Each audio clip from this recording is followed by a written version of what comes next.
minute. Who are you?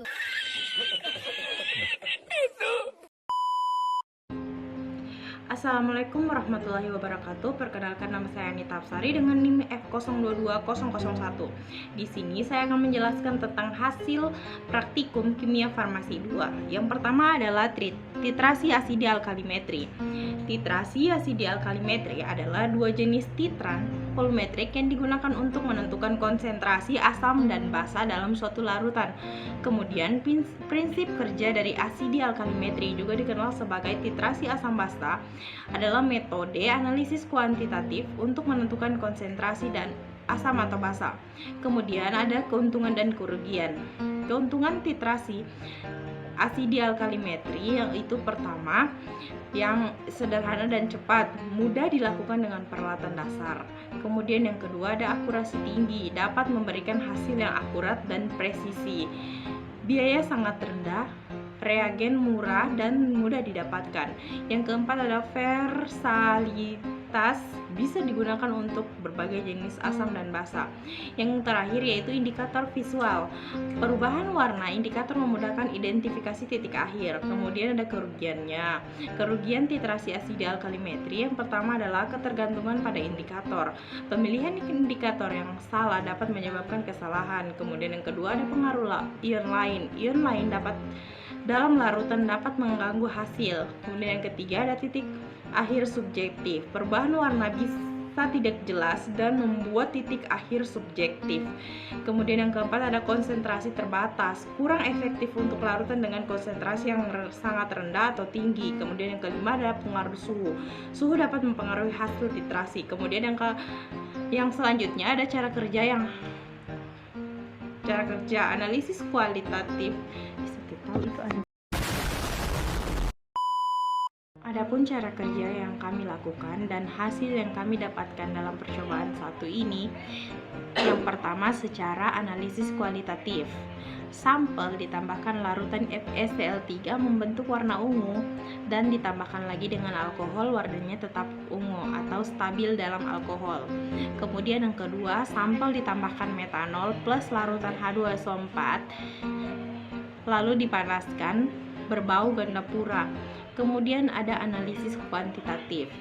Lebih kurang dari 250 mg sampel diisi ditambahkan dengan etanol 95% plus ditambahkan 20 ml aquades dan ditambahkan indikator pp sebanyak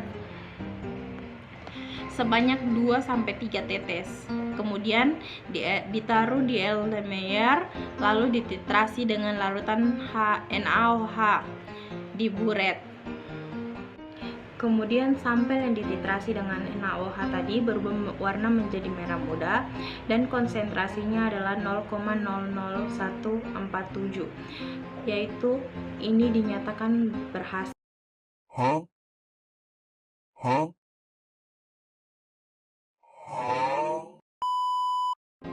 Selanjutnya percobaan kedua yaitu titrasi oksidasi reduksi atau redox. Yang pertama di sini saya akan menjelaskan tentang pengertiannya. Pengertian dari titrasi oksidasi reduksi atau redox adalah metode titrasi yang digunakan untuk menentukan konsentrasi zat yang terlibat dalam reaksi oksidasi dan reduksi.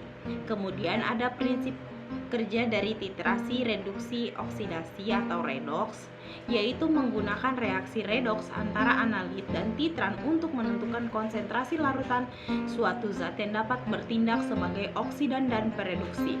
Kemudian ada keuntungan dari titrasi reduksi oksidasi. Yang pertama, akurasi tinggi, dapat memberikan hasil yang sangat akurat jika dilakukan dengan benar. Kemudian ada beragam aplikasi, dapat digunakan untuk analisis berbagai jenis senyawa termasuk logam, organik dan anorganik.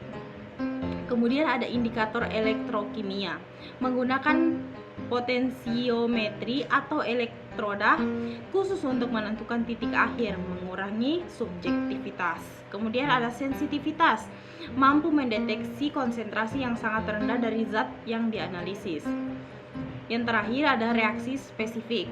Reaksi redoks seringkali sangat spesifik, memungkinkan analisis selektif terdapat zat tertentu Selanjutnya ada kerugian dari titrasi reduksi oksidasi. Yang pertama ada kompleksitas. Proses bisa lebih kompleks dibandingkan titran lainnya, memerlukan kontrol kondisi reaksi yang tepat. Kemudian ada peralatan khusus, membutuhkan peralatan khusus seperti elektroda dan potensiostat untuk beberapa metode. Selanjutnya ada gangguan dari ion lain. Ion lain juga dapat mengalami reaksi redoks yang mengganggu hasil titrasi.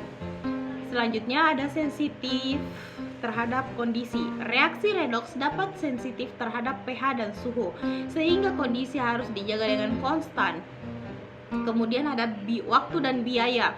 Mungkin memerlukan lebih banyak waktu dan biaya persiapan dan eksekusi dibandingkan metode titrasi lainnya yang lebih sederhana. Selanjutnya ada cara kerja dan hasil yang kami dapatkan. Hasil pertama yaitu cara kerjanya, zat dicampurkan dengan larutan FeC3 lalu dipanaskan berubah menjadi warna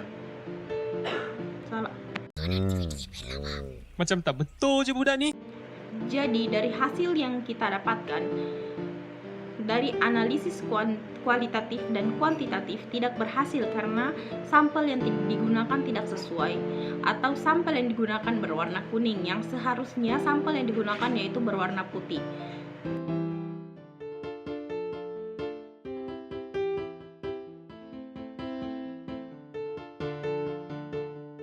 A few moments later.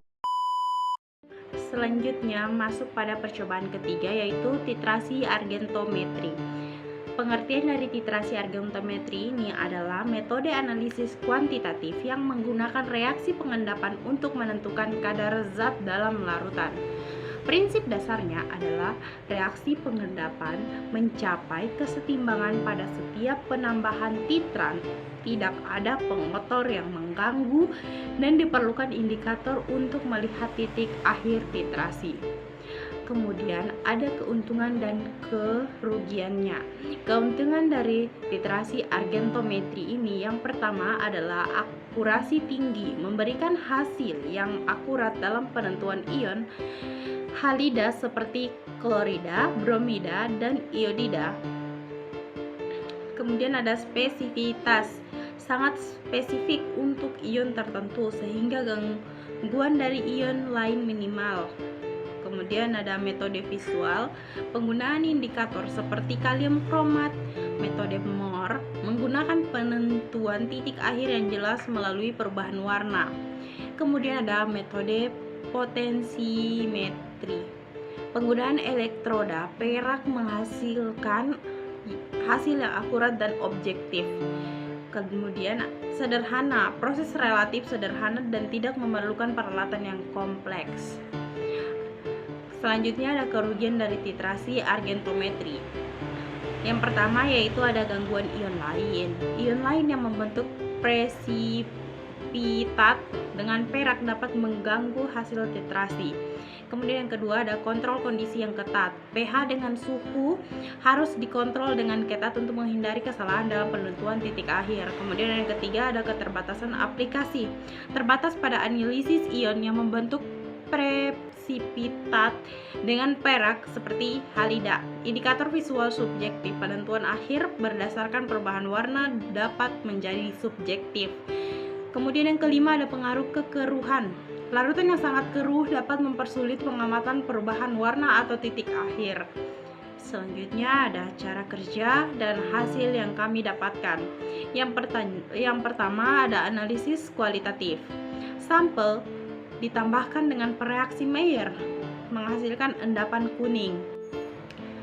Analisis kuantitatif yang dilakukan yaitu menambahkan 100 mg sampel dalam 20 air tats nitrat plus 10 mili ageno 3 disaring di kertas saring dan dicuci lagi dengan air. Kemudian fitratnya dititrasi dengan amonium tisoanat sebelumnya diburet, yang di Erlen ditetes dengan indikator amonium sulfat menjadi merah muda, dan hasil yang didapatkan tidak sesuai karena tidak ada indikatornya.